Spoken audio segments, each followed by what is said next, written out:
ভোরের আলো ফোটার আগেই কুয়াশা কেটে মিরপুর বুদ্ধিজীবী স্মৃতিসৌধে এসে উপস্থিত হন রাষ্ট্রপতি আব্দুল হামিদ ও প্রধানমন্ত্রী শেখ হাসিনা। কুশল বিনিময় করেন যুদ্ধাহত মুক্তিযোদ্ধা ও শহীদ বুদ্ধিজীবীদের সন্তানদের সঙ্গে। এরপর এগিয়ে যান শহীদ বেদির দিকে। ফুল দিয়ে পরপর শ্রদ্ধা জানান রাষ্ট্রপতি আব্দুল হামিদ ও প্রধানমন্ত্রী শেখ হাসিনা। এ সময় সশস্ত্র বাহিনীর একটি চৌকস দল গার্ড অফ অনার প্রদর্শন করে। কিছুক্ষণ নীরবে দাঁড়িয়ে থাকেন তারা। বিউগলে বেজে ওঠে করুণ সুর।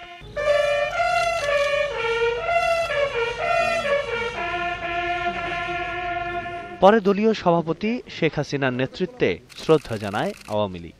এরপর দলের মুখপাত্র সাধারণ সম্পাদক ওবায়দুল কাদের বলেন, স্বাধীনতা বিরোধীদের বিরুদ্ধে লড়াই অব্যাহত থাকবে। ৭১-এ যারা ঘাতক ছিল আলবদর নামে, তাদের প্রেতাত্মারা এখনো সক্রিয়, এখনো মুক্তিযুদ্ধকে নস্যাৎ করা আমাদের অবিনাশী চেতনার বিরুদ্ধে চক্রান্ত চলছে। বঙ্গবন্ধু কন্যা শেখ হাসিনার নেতৃত্বে এই চক্রান্তকে জনগণকে সঙ্গে নিয়ে আমরা প্রতিহত করব। রাষ্ট্রপতি ও প্রধানমন্ত্রী যাবার পর সবার জন্য উন্মুক্ত করে দেয়া হয় স্মৃতিসৌধ। হাজারো মানুষের শ্রদ্ধা আর ভালোবাসায় সিক্ত হন শহীদেরা। পরে ধানমন্ডি ৩২ নম্বরে বঙ্গবন্ধুর প্রতিকৃতিতে ফুল দিয়ে শ্রদ্ধা জানান প্রধানমন্ত্রী।